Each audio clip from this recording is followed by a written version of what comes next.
Para sa mga agulong natin dyan, no? Gamit ko ngayon si Honda Beat, Ibugay Racing Honda Beat. Gamit na tayo kay Imprint Customs, no? Ready to pick up na yung ating first ever official jersey. Alright! Nanay ka sa vlog ko. Nanay ko, guys. Maraming salamat, Imprint Customs, no? Hindi ako nagkamali sa pag-ibigay sa nagpapagawa ng first ever official jersey natin.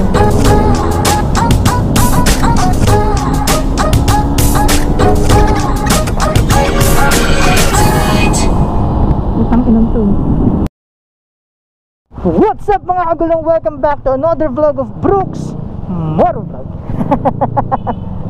Good morning sa ating lahat. Maulan na umaga para sa mga kagulong natin dyan, no? Sa mga may biyahe, sa mga may pasok, ride safe sa inyo lahat. Stay safe, stay dry.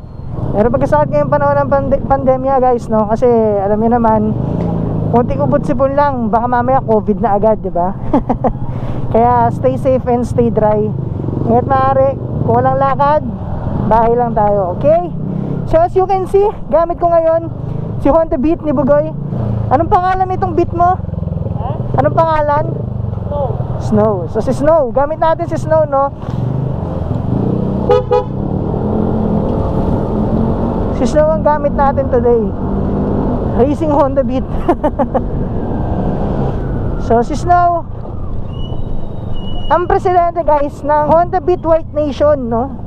So kapatid ko yung presidente noon. So sa mga kagulong natin dyan na naka Honda Beat White, bago sila sumali, nagpapalawig sila ng puwersa.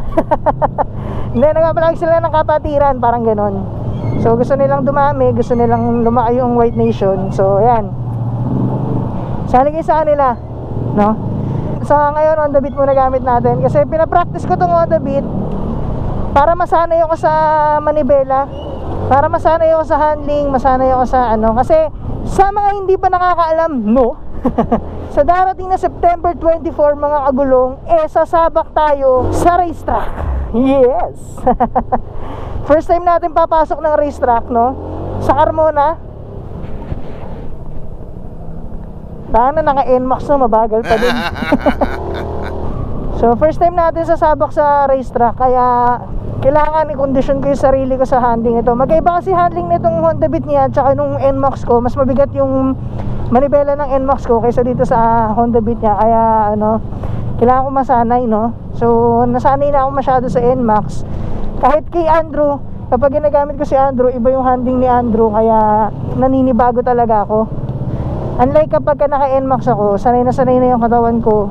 I-banking ko man yan, kahit mabigat yan, hindi ako naiilang. Ito kasi naiilang ako i-banking kasi ano eh, parang ang liit, ang gaan masyado. Tapos manibela niya medyo magaan. So anong nangyayari, lakas mag-wiggle, no? Nakakatakot i-banking. Tapos naka V-rubber pa to, so parang semi-race tire naman si V-rubber, kaya medyo magbabago talaga yung handling. So kailangan ko masanay. Saan ba kami papunta ngayon, no? So yun ay isang ano lamang, no, short update, no, sa mga kaganapan sa ating buhay. Ngayong araw, ang pinaka-agenda natin is pupunta tayo kay Imprint Customs, no? Kasi ready for pickup na mga kagulong, no? Ready for pickup na yung ating first ever official jersey. Alright, shout out. So pupunta natin kay Imprint Customs yung jersey natin para makuha na natin at magamit na natin at masuot-suot na natin at mamontage na natin at ewan ko ba sa buhay kunto. So yun nga, no, nagpagawa tayo kay Imprint Customs, nagpa-layout tayo sa kanila lahat, sa kanila layout, kanila idea. Ang atin lang is yung logo tsaka yung approval kung okay na ba yung layout na ginawa ng artist ni Imprint Customs, no. So yun nga, pinagawa natin yun September 3 kami nag-usap ni Imprint Customs. September 3 niya kinuha yung logo ko and everything, yung lahat pinag-usapan namin yung kung paano magiging proseso, paano magiging ano. Tapos September 4 na finalize yung layout kasi medyo naginarte ang kagulong yung bida-bida, no? Syempre gusto natin yung first ever jersey natin hindi tayo mabibigo, no? So kaya nga tayo lumapit kay Imprint Customs kasi alam naman natin na si Imprint Customs is isa sa mga the best. Sobrang dami na ng ano, ng mga sikat na vlogger na talagang tatak Imprint Customs. Pag sinabing riding jersey, Imprint Customs agad. Sobrang dami rin ng mga riding club, no? Riding club na nagtiwala rin kay Imprint Customs. So talagang pagdating sa riding jersey, guys, Imprint Customs is well known and trusted na talaga. Kaya nga tayo doon nagpagawa, di ba? Ayun nga, no? So kahit nag-inorte tayo sa pagpili ng layout,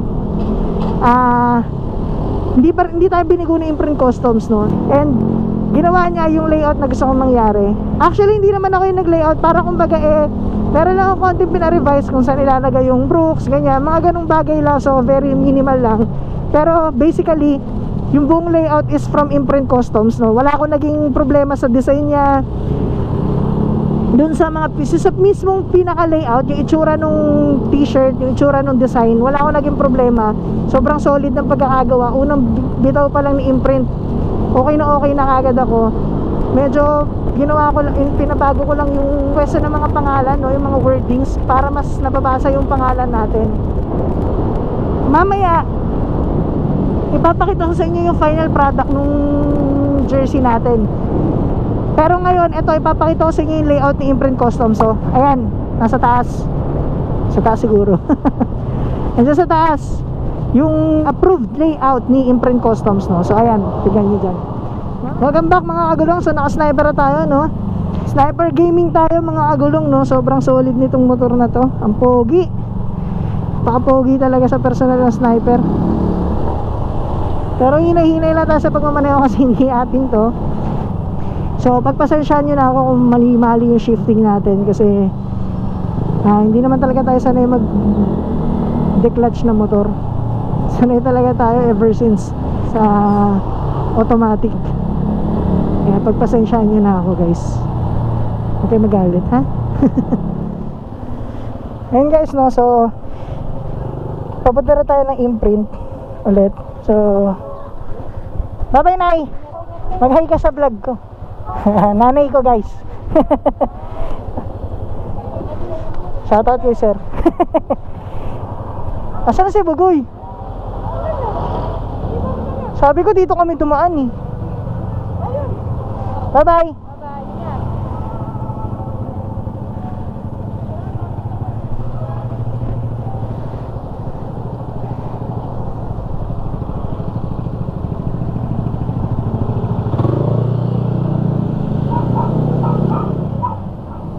Alright mga kagulong, siya nandito na tayo, no? Malapit na tayo sa Imprint Customs, no? So ang gaganda ng bahay dito, guys. Oh, ang daming ibo. Oh my god.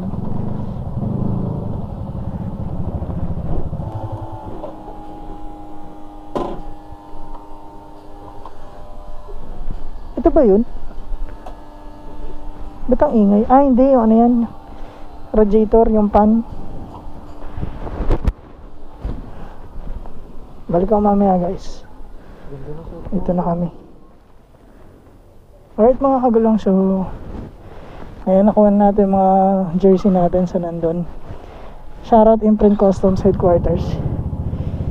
Pakita ko sa inyo yung picture namin ni Bugoy. Ito yung picture namin. Flash a screen. So ganyan ka-solid yung itsura ng Imprint Custom shirt natin. So lumalakas na yung ambon. Kailangan na namin makauwi na mabilis. Medyo mabilis.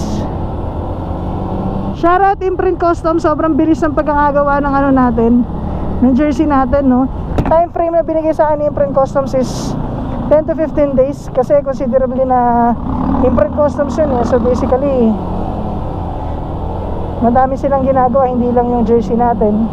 Pero yun nga, kahit na Imprint Customs yan, talagang tinapos nila ng napakabilis yung jersey natin, no? Less than 10 days natapos yung jersey. Less than 7 days nga actually. Less than 7 days natapos agad ni Imprint Customs. Kaya sobrang solid. Shoutout sa Imprint Customs, no? Sobrang salamat at shoutout sa Imprint Customs dahil dun. Ang bilis. Tapos whenever na meron tayong mga questions, ganyan, 100% reply rate naman sila. So nakakapag-reply naman sila agad. Sobrang angas ang jersey natin, yung bago nating jersey.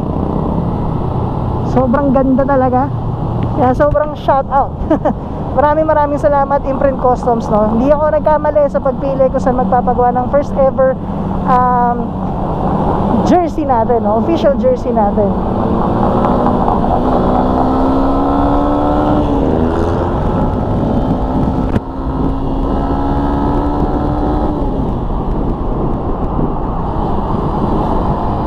Ang inang to.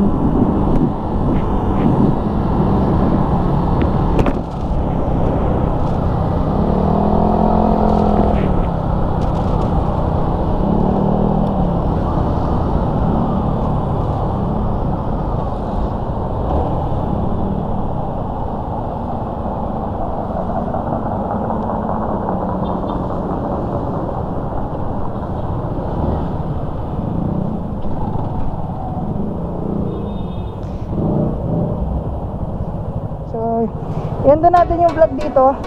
So maraming salamat ulit Imprint Customs. Shoutout sa kapatid ko sa pagsama sa akin kay Imprint Customs. So yung review nitong Sniper 150 2020 version at 2019 version ilalabas natin sa next vlog. Alright, so that's it for this vlog, guys. You know the drill. Kung bago ka dito sa ating channel, like, share, subscribe. Huwag kakalimutan hit yung bell button para ma-notify kayo pag meron tayong mga bagong uploads and updates and rapport. Okay, so ride safe, stay safe, Godspeed, and stay dry, no? Kasi umuulan. And see you guys when I see you. Bye-bye, and see you vlog.